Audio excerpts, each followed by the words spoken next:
അങ്ങനെ രാവിലത്തെ പരിപാടിയൊക്കെ കഴിഞ്ഞു കേട്ടോ. ജിമ്മ് ക്ലോസ് ചെയ്യാൻ പോകും. എല്ലാവരും പോയി. ഞാനും രാവിലത്തെ ഫുഡൊക്കെ കഴിച്ച്. അപ്പം ഞാൻ ഇറങ്ങാൻ തുടങ്ങിയപ്പോഴത്തേക്ക് നമ്മുടെ ഒരു ഫ്രണ്ട് വിളിച്ചിട്ടുണ്ട്. ഇവിടെ ജിമ്മിലുള്ള എൻ്റെ ഒരു ക്ലയൻ്റ് ആണ്. അതിലുപരി നല്ലൊരു സുഹൃത്താണ്. അപ്പം അവർ ചക്ക ഇടാൻ പോകും. വീട്ടിലെ പ്ലാവയില്ലേ ചക്ക ഇടാൻ പോകും. നല്ല വരിക്കച്ചക്കയാ.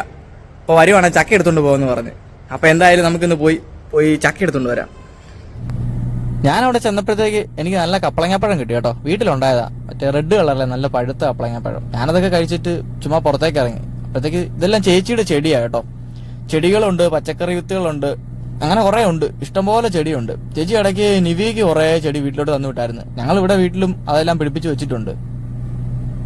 പല ടൈപ്പ് ചെടികളുണ്ട് കേട്ടോ. ഇഷ്ടംപോലെ പൂവായിട്ട് നിൽപ്പുണ്ട്. ഈ ഉണക്കായിട്ട് കൂടി ചേച്ചി എല്ലാം വെള്ളം ഒഴിച്ച് സെറ്റാക്കി വെച്ചേക്കുക. മാങ്ങയും റംബുട്ടാനും ഒക്കെ ഉണ്ട് പറമ്പിൽ.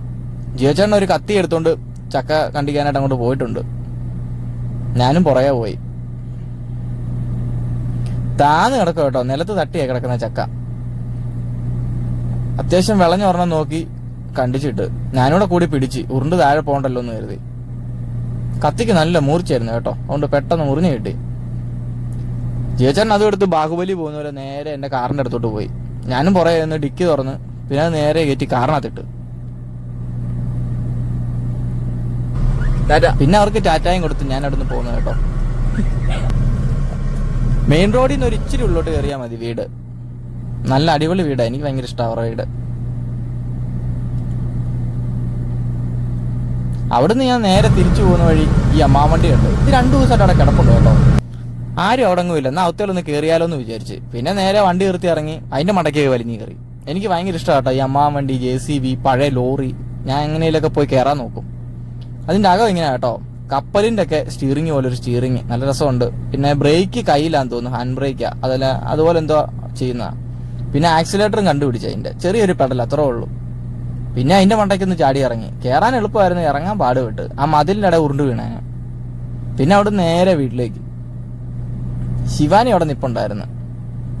പിന്നെ ചക്കയൊക്കെ ഇറക്കിയിട്ട് ശിവാനിക്ക് മൾബറി പഴം പറിച്ചു കൊടുത്ത്. ഞാൻ ശിവാനിക്ക് വേണ്ടി അവിടെ മൾബറി പഴം നട്ടിട്ടുണ്ട് കേട്ടോ. എന്നാ മന്തിക്കടയുടെ അവിടെ നിന്ന് കൊണ്ടുവന്ന കമ്പ അത് ഇത്രമായി. അതിനകത്ത് കായൊക്കെ ആയി തുടങ്ങിയിട്ടുണ്ട്. പിന്നെ ഒരു പ്ലം ഉണ്ടായി കേട്ടോ. 2 ദിവസമായിട്ട് അത് പറിക്കാൻ വേണ്ടി ഇങ്ങനെ നിൽക്കുക. അപ്പൊ ഞാൻ പഴുത്തിട്ട് പറിക്കാന്ന് പറഞ്ഞ കാരണം അവള് വെയിറ്റ് ചെയ്ത് നിൽക്കുമായിരുന്നു. ഇന്ന് ഇച്ചിരി കളർ കണ്ടോണ്ട് പറിച്ചോളാൻ പറയുന്നത്. നല്ല മധുരമാണ് അവൾ ഓർത്തെ. പറിച്ചു നിന്നിട്ട് അവിടെ കിടന്ന് ചാടുമായിരുന്നു പുളിയാന്നും പറഞ്ഞു.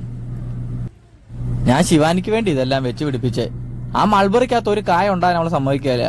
ഒരു കായ ഉണ്ടായി വരുമ്പോഴേ ഓടിപ്പോയി പറിച്ചു തിന്നും. അതുകൊണ്ട് അത് പഴുക്കാൻ സമ്മതിക്കുകയില്ല. പ്ലം ആണെങ്കിലും ഒരെണ്ണം ഉണ്ടായുള്ളൂ. ഇത് ഞങ്ങളുടെ മാവാ കേട്ടോ. മാങ്ങ ഉണ്ടായിട്ടുണ്ട്, നീളമുള്ള ടൈപ്പ്. ഞാൻ ഒരിടയ്ക്ക് ഇന്നാളെ കൊണ്ട് വെച്ചതാ. അപ്പോൾ ഓക്കെ, ബായ്.